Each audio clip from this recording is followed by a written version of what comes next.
Ketika langkah kakinya semakin dekat, dia sangat kaget dengan apa yang dia lihat. Dia melihat sesosok wanita yang sedang menggendong anak bayi yang sudah berlumuran darah dan badannya hancur.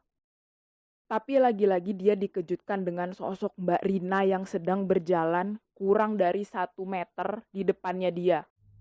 Assalamualaikum warahmatullahi wabarakatuh. Thank you buat kalian yang udah mampir ke channel ini. Kenalin gue Wina. Dan hari ini gue mau bawain cerita lanjutan dari thread yang pernah viral di salah satu media sosial terbesar di Indonesia, yaitu Kaskus. Jadi sebenarnya cerita ini merupakan rangkaian pengalaman serem yang dialami langsung oleh agen Kaskusers, yaitu Etia Screams, yang rumahnya ini ada di daerah Jawa Tengah. Nah, rumahnya ini deket banget sama rel kereta api yang ternyata setiap tahunnya merenggut banyak nyawa. Buat kalian yang penasaran dan buat kalian yang belum nonton videoku sebelumnya, kalian harus nonton.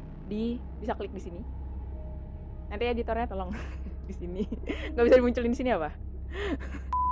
Lalu kalian harus nonton, soalnya ini tuh kayak cerita serangkaian, pokoknya ini cerita serangkaian cerita. Jadi kalian kalau nonton satu doang kayaknya nggak bakal paham sih, tapi kayak kurang greget aja gitu. Oke, nggak perlu berlama-lama lagi, let's check it out. Oke, kali ini gue mau lanjutin cerita yang kemarin, yaitu tentang Mbak Rina. Nah, sebelumnya cerita ini kan ada di Kaskus. Threadnya ini dibuat pada tahun 2016 sama si agen Tia Screams kan.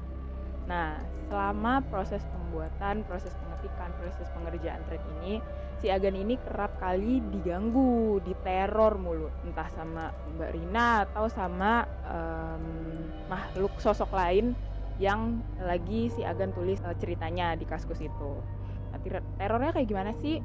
Terornya tuh kayak laptop nutup sendiri, terus kayak ada suara-suara di depan rumahnya, di halaman rumahnya, terus kayak ada sosok muncul di ventilasi rumahnya, sampai ada yang ketok-ketok entah pintu kamarnya atau pintu rumahnya. Oke, balik lagi ke ceritanya Mbak Rina. Jadi kan di video sebelumnya si agen ini sempat diganggu gitu kan sama Mbak Rina setelah dia pulang takziah bareng sama si Rian. Nah, terus pas dia pulang bareng sama si Rian, di depan rumahnya si Agan nih kayak sempat ngobrol-ngobrol dulu sama si Rian. Ada penjual wedang ronde lewat. Akhirnya mereka ngobrol-ngobrol sambil makan deh tuh wedang rondenya. Nah, terus akhirnya setelah ngobrol-ngobrol gitu, karena udah malam juga, Rian pulang, terus si Agan tidur. Nah, dari kamarnya si Agan ini kan kayak ada jendela gitu kan. Si Agan ngeliat kalau penjual wedang rondenya ini mau nyebrang ngelewatin rel kereta api itu. Nah, di situ tuh si Agan kayak udah mikir kayak, oh mungkin si penjual ronde ini mentalnya kuat kali ya, karena kan udah keliling jualan tiap malam. Mungkin kalau kayak ngelihat penampakan gitu ya nggak masalah gitu. Tapi ternyata besok paginya ada kabar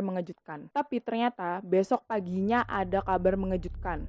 Ternyata si penjual ronde ini ditemukan sedang tidur di pinggiran rel dengan gerobaknya berada di semak-semak. Itu kayak hal yang mustahil gitu loh, karena nggak mungkin ada orang yang ke situ, karena emang nggak ada jalannya ke situ. Dan lebih anehnya lagi, kayak gerobaknya ada di semak-semak, terus si abang wedang rondenya tidur di pinggiran rel. Nah, sedangkan si abang ronde ini pun nggak kelihatan alas gitu loh kalau buat tidur. Nah, terus kayak setelah si Agan dengar kabar itu, akhirnya dia mencari tahu lebih lanjut. Dan ternyata ceritanya adalah si penjual ronde ini setelah melewati rel kereta itu, dia ternyata dipanggil sama satu perempuan katanya. "Pak, beli Pak," ucap si wanita itu. Ya karena dipanggil, si penjual ronde itu kan langsung nyamperin si wanita itu kan. Tapi gak lama kemudian juga muncul satu wanita lagi yang mau beli wedang rondenya juga. Nah, karena udah malam banget di situ posisinya, si abang penjualnya ini nanya dong akhirnya ke wanita itu, "Kok malam-malam ada di sini Mbak?" Tanya si penjual. "Lah emang kenapa Pak?" Jawab si wanita itu. "Kok nggak di rumah?" Tanya si penjual lagi. "Rumah saya di sana Pak." Jawab si wanita itu lagi. Dari situ sebenarnya si penjual belum ngerasa ada yang aneh,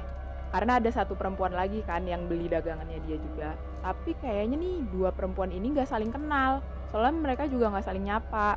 Tapi ya karena jualan gitu ya tetap disamperin aja kan, ya seneng dong ada yang beli dagangannya.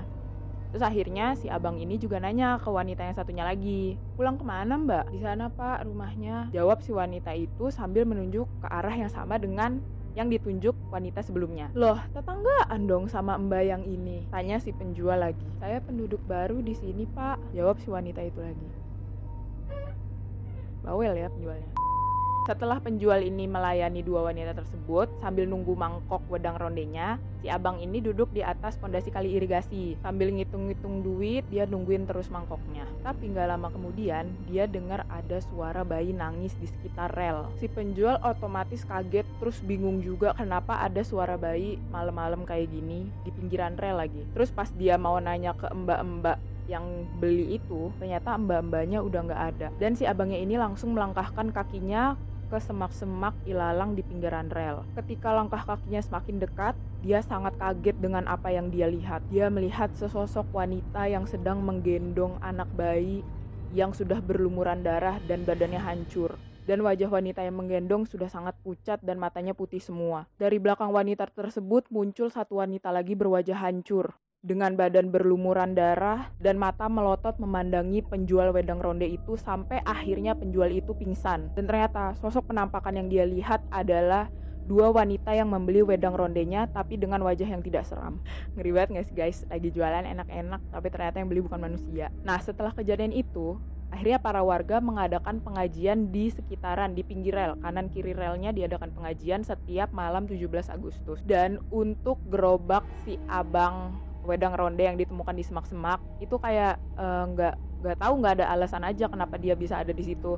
Tapi yang pasti pas ditemuin sama warga pada langsung bantuin ngegotong gerobak tersebut. Dan ditemukan dua mangkok yang dipakai sama si sosok itu sudah pecah.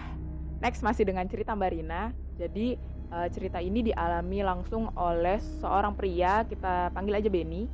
Jadi si Benny ini ngekos kira-kira 1 kilometer gak jauh dari rel kereta. Jadi kecelakaannya Mbak Rina ini merupakan pengalaman pertamanya si Benny melihat kecelakaan kereta. Dan ternyata sosoknya Mbak Rina ini sempat menghantui temannya si Benny. Ceritanya gini, sekitar jam 10 malam, temannya si Benny ini mau beli makanan. Nah, temannya ini sempat nawarin si Benny, nge-SMS tuh si Benny, "Ben, lu mau makan apa enggak?" Kayak gitu. Setelah dia makan, dia pulang, dia lewatin rel, dia mulai merasakan hawa-hawa tidak enak. Dan kalian pasti udah tahu kan, kalau ada hawa-hawa nggak enak, pasti itu ada sosok yang mau muncul di situ. Ternyata bener aja. Malam itu sepi banget, hawanya beda banget. Terus juga nggak ada warga yang lewat situ. Sampai akhirnya dia sampai di rel, mau nyebrang rel, dia melihat sesosok wanita hamil berada di pinggir jalan dengan wajah yang menunduk, tapi lama-lama menunjukkan wajahnya dan memandangi temannya si Benny. Tapi temannya si Benny ini ya karena nggak tahu kan, dia langsung lanjut aja gitu jalan. Terus sampai akhirnya dia nyampe di kos, dia ngomong tuh ke si Benny kalau dia ngeliat seorang wanita hamil ada di pinggir jalan. Di situ Benny langsung bilang ke temennya kalau tadi sore ada kecelakaan kereta yang menewaskan seorang wanita hamil. Si temennya Benny ini langsung kaget dan merinding, kayak nggak percaya gitu sama apa yang dia lihat tadi. Terus temennya si Benny ini kayak bilang juga ke Benny kalau pantas aja nih kampung sepi banget gitu. Setelah cerita-cerita kayak gitu ke si Benny, temennya ini memutuskan buat masukin motornya. Tapi lagi-lagi dia dikejutkan dengan sosok Mbak Rina yang sedang berjalan kurang dari 1 meter di depannya dia. Dan sosok ini memperlihatkan wajahnya yang pucat. Sontak saja temannya si Benny ini langsung menjatuhkan motornya dan lari ke dalam nyamperin si Benny. "Ben, itu dia ngikut," ucap temannya si Benny sambil terengah-engah. Dan si Benny ini sudah paham maksud dari teriakan temannya itu. Akhirnya mereka menguatkan mental untuk kembali keluar dan memasukkan motornya. Dan ternyata sosok itu sudah nggak ada. Dan ternyata menurut pengakuan warga-warga juga, sosok Mbak Rina ini ternyata sering menampakkan wujudnya, bahkan sampai ke rumah-rumah warga. Dan penampakan ini muncul sampai hari ke-30 kematiannya. Gimana guys cerita kita kali ini, serem atau enggak? Kasih tahu aku ya, kalian harus komen pokoknya. Oke, cukup sekian cerita kita kali ini. Dan untuk part Mbak Rina kayaknya juga udah selesai ya, nggak ada lanjutan-lanjutannya lagi. Soalnya aku sendiri pun takut bawainnya, suka kebayang-bayang sendiri. Gimana menurut kalian, cerita kita kali ini serem atau enggak? Tulis di komen ya, supaya aku tahu respon kalian. Jangan lupa like, comment, subscribe, dan share video ini. Dan juga kalian bisa loh sharing ke aku cerita-cerita atau pengalaman horor kalian ke email aku di description box. See you on the next video. Assalamualaikum warahmatullahi wabarakatuh.